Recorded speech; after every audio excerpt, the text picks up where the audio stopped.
अब तो लगता ही नहीं है कि कोई भी वैकेंसी शायद ईमानदारी से हो जाती हो। सारी वैकेंसी में कुछ ना कुछ कहीं ना कहीं से खबर आ ही जाती है, और ये जो मेहनत कर रहे होते हैं छात्र, उनके लिए काफ़ी निराशाजनक खबर होती है। अब देखिए, जैसे कि देखो यही एक आपका आया, देखिए जैसे देख रहे होंगे आप लोग, खबर आई है यहाँ पे। देखो ये तो एक खबर आ गई, कई सारे न जाने कैसे ऐसे सेंटर हैं जहां से बिल्कुल खबर आ ही नहीं रही होगी। ऑनलाइन परीक्षा चालू इसीलिए की गई थी कि जिससे कि धांधली रुक सके, क्योंकि ऑफलाइन में क्या होता था, पेपर आउट हो जाता था, कहीं कुछ हो जाता था। तो इसलिए सोचा गया कि ऑनलाइन परीक्षाएं कराएंगे तो पकड़े जाएंगे लोग, यानी कि और ये नहीं कर पाएंगे। लेकिन अब देखा जा रहा है कि यहाँ पे तो बहुत आराम से चीजें हो रही हैं और कोई पता भी नहीं लग रहा है। यहाँ पे देखो, जैसे कि देखा गया कि गर्दनी बाग के ऑनलाइन परीक्षा केंद्र से 2 माफिया धरे गए, यानी धराए।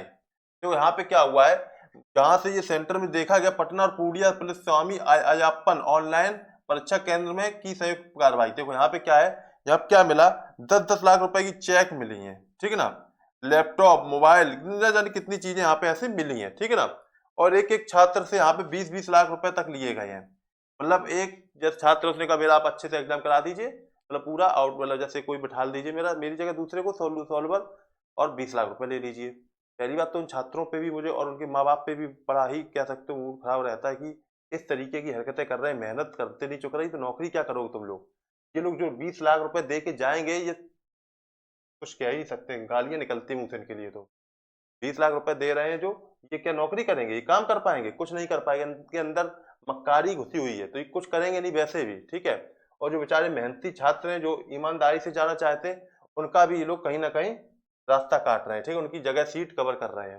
देखिए 20-20 लाख में पास करने की हुई थी डील, यही वही वाली खबर है, सेंटर है। और एक बात और है, ये बिहार के सेंटर में कुछ ज्यादा ही होता है। बिहार में मतलब कुछ ज्यादा ही ये सब चल रहा है घपलाबाजी। वहां पे लग रहा है कि प्रशासन वहां का जो है काफी चुस्त और दुरुस्त नहीं है। और भी जो कह सकते हैं, वैसे प्रशासन की तो बात है ही, और दूसरी भी चीजें जो होती हैं वो भी कहीं ना कहीं यहाँ पे कह सकते हो घुन की तरह घुस चुका है भ्रष्टाचार बिहार में। आदत में है लग रहा है, ऐसा कुछ लग रहा है मैं तो देख के, क्योंकि हरदम कुछ ना कुछ आता ही रहता है। तो अब देखिए, ये तो एक ये मान सकते हैं, जो ग्रेड 3 का जो रिजल्ट आया था, ग्रेड 3 का रिजल्ट आया, इतना हाई कट ऑफ गई है, तो हमें तो यही लग रहा है कि यहाँ पे भी धांधली हुई है। अब बस यही है ना कि वहां पे पता नहीं लग पाया, उसकी खबर नहीं आ पाई बाहर।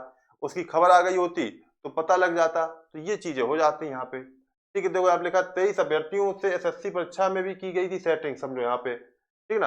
आरोपियों ने खुलासा किया, जो आरोपी पकड़े गए उन्होंने खुलासा किया, एसएससी परीक्षा में भी 23 अभ्यर्थियों की सेटिंग की गई थी। रोशन मुखिया और राहुल के अलावा इस गिरोह के अन्य सदस्य जो भी हैं ये पकड़े गए हैं, ठीक, फरार है, मतलब सॉरी, ये भी फरार है, ठीक है। और सहरसा में सेंटर खोलने की तैयारी में था रोशन मुखिया, मतलब एक और सेंटर खोलने की तैयारी में था, क्योंकि तो सेंटर से कमाई वैसी तो होती है कि एग्जाम में आप जो आते, तो सरकार जो भी जो एग्जाम कराती है तो वो रुपए देती है बोर्ड, ठीक है। उसके वो तो कोई मतलब नहीं, उससे तो उनकी कमाई से कोई मतलब ही नहीं है। मतलब उन्हें होता है कि दूसरा सेंटर खुल जाता, वहां पे भी रोज 10-10 लोग को भी, अगर ये 20-20 लाख रुपए से करते रहते, 10 लोगों का रोज 20 लाख रुपए से करते रहते, तो एक दिन का 2 करोड़ बन रहा है, ठीक ना। अगर महीने भर चल गया तो 60 करोड़ रुपए इनका ऐसे ही बन रहा है, समझो। तो सेंटर तो खोलेंगे ही। इसीलिए तो हमें लग रहा है कि कई ना सेंटर, हमने कई सेंटर देखे कि एक सेंटर था हमारे, देखते देखते हम तो रिव्यू करते हैं, देखते देखते उनके 2 से 3 सेंटर खुल गए, बेहतरीन सेंटर खुले हैं।